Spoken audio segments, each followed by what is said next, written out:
በጁላይ 2019 በሞቃታማው ምሽት አንድ የግል ጀት ድምፁን ሳያሰማ ያርፋል። የፌዴራል ኤጀንቶች በመጠባበቅ ላይ ናቸው። ካሜራዎች ከየአቅጣጫው ብልጭ ድርግም ይላሉ። ከአውሮፕላን የሚወርደው ቢሊየን ብሮችን የሚያስተዳድር ሰው ብቻ አልነበረም። ለዓመታት በብዙ ወጣት ልጃገረዶች ሲከሰስ የቆየ ከፍተኛ ስልጣን ባላቸው ሰዎች ከለላ እየተደረገለት በሚስጥራት ተከቦ በአህጉራት ጭምር ስሙ የገነነለት አይነት ሰው ነበር። ከሁለት አስርተ ዓመታት በላይ ጄፍሪ ኤፕስታይን በዓለም ላይ በጣም ዝነኛ በሚባሉ ሰዎች ተከቦ የመጨረሻ አስቀያሚ የሚባለውን የወሲብ ንግድ መረብን የሚዘውረው እሱ ነው። ከሱ ጥቃት የተረፉት እንደሚናገሩት በገንዘብ በጭካኔና በእጅ ጥምዘዛ ተጋላጭ የሆኑ ልጃገረዶችን ኢላማ በማድረግና ለራሱ ስርዓት መሸሸጊያ አድርገው በመቅረጽ ግዛት የገነባ ሰው ነው ብለው ያስረዳሉ። ዋናው ጥያቄ ግን እንዴት አንድ የቀድሞ የብሩክሊን ትምህርት ቤት ሂሳብ አስተማሪ ከፍተኛ ወደ ሆነው የሀብትና የስልጣን መደብ ላይ ሊወጣ ቻለ? እንዴት የህግ አካላት ለረጅም ጊዜ ማቆም አቃታቸው? እና በኦገስት 2019 በእስር ቤት ሳለ ምን አይነት ሚስጥራትና ይዞ የሞተው የሚለው ነው። በ1990ዎቹ ኤፕስታይን ምንም እንኳ የሀብቱ ምንጭ ባይታወቅም የመጨረሻ የናጠጠ ሀብታም ነበር። ከዚህም ውስጥ የማንሃተን ታውን ሃውስ በምስራቅ 71ኛ መንገድ ላይ በኒውዮርክ ከተማ አሉ ከሚባሉት ትላልቅ የግል መኖሪያዎች ውስጥ በፍሎሪዳ ኤልብሪሎ በዘንባባ ባጌጠው የባህር ዳርቻ ላይ ግዙፍ ቤት፣ በዩኤስ ቨርጅን አይላንድ ሊትል ሴንት ጄምስ በሚባለው የግል ቤት፣ ሌላ ቀረብ ብሎ ደግሞ በሚገኘው አይላንድ ግሬት ሴንት ጄምስ እና ሰፊ ሜዳማ በሆነው በኒው ሜክሲኮ ሳንታፌ የሚገኘው ዞሮ ራንች የዚህ ሁሉ ቤቶች ባለቤት ነበር። ከዚህ ሁሉ ሀብትና ቅንጦት ጀርባ በስልት የተቀመረ ጥቃት እንዳለ በኋላ ላይ ከጥቃቱ የተረፉ ተጎጂዎች ተናግረዋል። በማርች 2005 በዘንባባ ባጌጠው የባህር ዳርቻ ላይ የ14 ዓመት ልጃቸው ማሳጅ እንድታደርገው ኤፕስታይን ገንዘብ እንደከፈላት ተጎጂ ቤተሰብ ለፖሊስ ያመለክታል። መርማሪዎች ከዛ በኋላ ብዛት ያላቸው ተመሳሳይ ክሶችን ማጋለጥ ችለው ነበር። በወጣት ሴቶች የተመለመሉ ልጃገረዶች ሌሎች አዳዲስ ተጠቂዎችን በስውር እየተከፈላቸው ይመለምላሉ። ብዙዎቹ ከጥቃት የተረፉት ኤፕስታይን እንደ ማታለያነት ገንዘብ፣ ስጦታዎችን፣ የጉዞ ዕድሎችን እና የሞዴሊንግ ስራዎችን ይጠቀም እንደነበር ገልጸዋል።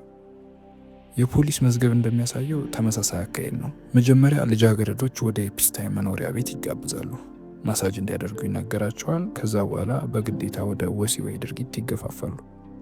በ2006 ኤፍቢአይ በፌዴራል ደረጃ ምርመራ ከፈተበት። አቃቤ ሕግ እስከ ዕድሜ ልክ እስራት የሚያደርሱ ክሶችን በሚገባ አደራጀ። ነገር ግን በ2008 ኤፕስታይን አነጋጋሪ በሆነ መንገድ ይግባኝ ጥያቄውን ለፍሎሪዳ አቃቤ ሕግ በማቅረብ ድርድር ላይ ደረሰ። በፍሎሪዳ ግዛት በህፃናት ጾታዊ ጥቃት ብዝበዛ ክስ ተመስርቶበት በግዛቲቱ እስር ቤት ለ13 ወራት ታስሮ ባልተለመደ ድጋፍ ማለትም ቀን ቀን ለስራ ከእስር ቤት የሚወጣበት ፍቃድ ነበረው። ከዓመታት በኋላ ስምምነቱ በዘመናዊቷ የአሜሪካ የህግ ታሪክ ውስጥ ከፍተኛ ነቀፌታን ያስነሳ ሆኖ ተገኝቷል። ምንም እንኳ ጥፋተኛ ቢሆንም ኤፕስታይን ወደ ዝነኛ የታዋቂ ሰዎች ቡድን በድጋሚ መቀላቀል ችሏል። የፎቶግራፍ ምስሎችና የበረራ ታሪኩ እንደሚያስረዳው ውሎ ከፖለቲከኞች፣ ከበሬታ ካላቸው ሰዎችና ንግዱን ከሚመሩ ሰዎች ጋር እንደሆነ ነው። ይህ ጥርጣሬ በኋላ ላይ ብዙ ትኩሳትን ያስነሳ ቢሆንም አንዳቸውም ግን በወንጀል አልተከሰሱም ነበር። በ2010 ገደማ ከጥቃቱ የተረፉ ጉዳያቸውን ይዘው ገፍተው መውጣት አላቋረጡ ነበር። ከብዙ ሙግቶች በኋላ የጥቃቱ ክስ በፍሎሪዳ ብቻ ሳይሆን በኒውዮርክ፣ በኒው ሜክሲኮ እና ቨርጂን አይላንድ ጭምር እንደተፈጸመ መጋለጥ ጀመሩ። ሊትል ሴንት ጄምስ አይላንድ ከኤፕስታይን ጋር በተገናኘ በመጥፎ ስም የምትነሳ ዋና ቦታ ሆኗ መጠቀስ ጀመረች። ምስክሮች እንደተናገሩት የግል አውሮፕላኖች እንግዶችና ልጃገረዶችን ወደ አይላንዱ ለማምጣት ጥቅም ላይ እንደዋሉ ነው። በኒው ሜክሲኮ ዞሮ ራንች በድብቅ በሚደረጉ ዝግጅቶች በሰፋፊ ካሬዎች ላይ በተሰሩ ሰዋራ ቤቶች ውስጥ ጥቃት ይፈጸም እንደነበርም ተጎጂዎች አስረድተዋል።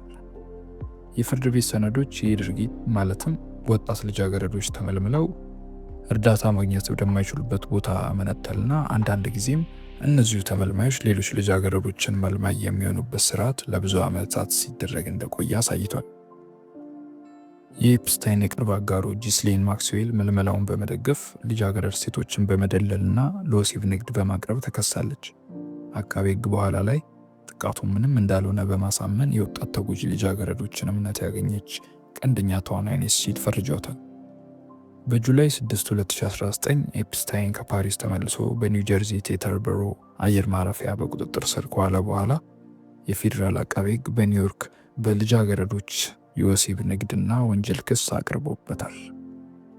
በፍርድ ቤት ትዕዛዝ ደብዳቤ መሰረት የማንሃታን ቤቱ ተበርብሮ በሺዎች የሚቆጠሩ የፎቶግራፍ ምስሎች፣ ብዛት ያላቸው የልጃገረዶች የእርቃን ምስሎችን ጨምሮ እንዲሁም በሲዲና በሃርድ ድራይቭ ላይ የተጫኑ ማስረጃዎች ተገኝተውበታል።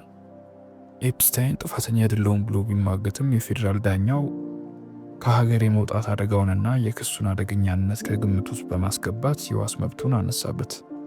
በጁላይ 23 2019 ኤፕስታይን በእስር ቤት ክፍል ውስጥ ራስን ለማጥፋት የሚደረግ ሙከራ ነው በሚያስብል መልኩ አደጋ እንደደረሰበት ሲታወቅ እስረኞች ራሳቸው እንዳያጠፉ ክትትል ወደሚደረግበት ክፍል ተዘዋውረው ቢሆንም በኋላ ላይ ወደ መደበኛ ክፍሉ እንደገና መልሰውታል። ከዛ በኦገስት 10 2019 ጠባቂዎች ኤፕስታይንን በማንሃታን የሜትሮፖሊታን ማረሚያ ቤት በክፍል ውስጥ ምንም ምላሽ እየሰጠ እንዳልሆነ ይረዳሉ። ከዚህ በኋላ በደምሳሳው ሞቷል ተብሎ ሪፖርት ተደረገ።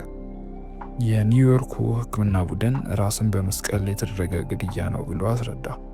የፌዴራል ምርመራ ቢሮ ብዙ የእስረኛ አያያዝ ጉድለትና ስነስርዓት ጥሰት በማረሚያ ቤቱ እንደነበር አግኝቷል።